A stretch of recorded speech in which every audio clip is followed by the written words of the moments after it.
राधे राधे। हम अपने आगे के सीटर नोट्स डिस्कशन स्टार्ट करते हैं। तो पहला है कि थर्ड क्वेश्चन है कि 2 glasses hold the same amount of water, yet Anu thinks that the taller glass holds more water than the wider but shorter glass.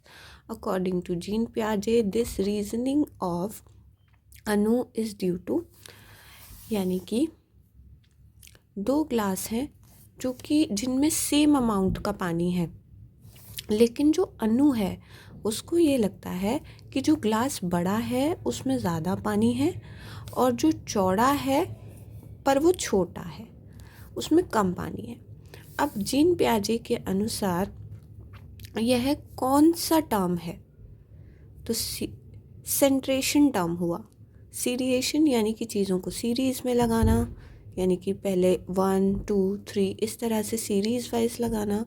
Conservation यानी कि आप चीज़ों अमाउंट जितना भी हो चीज़ का आप उसे किसी भी शेप या साइज़ में रखेंगे पर चीज़ का जो अमाउंट है वो उतना ही रहेगा। मैचुरेशन भी जीन पियाजे साहब की थ्योरी में तो आता नहीं है, तो क्या बचा? सेंट्रेशन क्या था कि बच्चा एक चीज़ का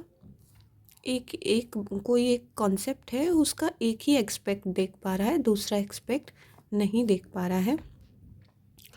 जैसे कि यहाँ पे अनु ये देख पा रही है कि टॉलर जो है ग्लास उसमें ज़्यादा पानी है, लेकिन जो वाइडर है वो छोटा है, उसको वो छोटा समझ रही है, तो यानी कि वो दूसरा एक्सपेक्ट नहीं देख पा रही, तो इसलिए हम सेंट्रेशन मार्क करेंगे।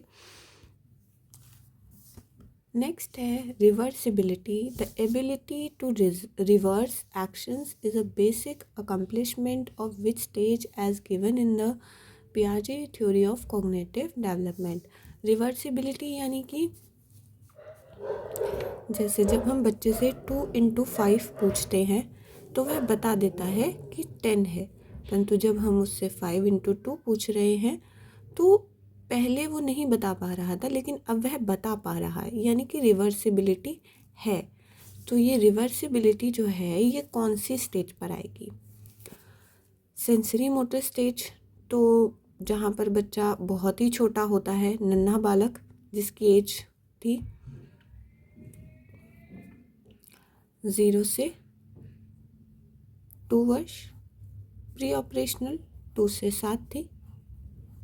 कंक्रीट ऑपरेशनल 7 से 11 और यह 11 15 या अबव। तो रिवर्सिबिलिटी आ जाना यानी कि वह कौन सी स्टेज पे था? कंक्रीट ऑपरेशनल स्टेज पर।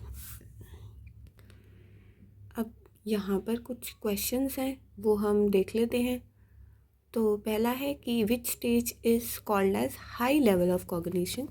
जहाँ पे आपने हाई वर्ड देखा तो हमने जो पढ़ा था कि हाई लेवल आ जाएगा तो फॉर्मल ऑपरेशनल स्टेज 11 से 15। आई होप ये नोट्स काम कर रहे होंगे, आपकी हेल्प कर रहे होंगे, क्योंकि ये मैंने उसी टाइम बनाए थे और आशीष सर की क्लास से बनाए थे, तो ये काफ़ी हेल्पफुल रहे थे। I hope it is helping you.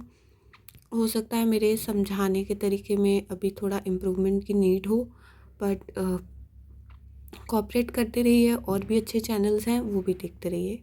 Radhe Radhe.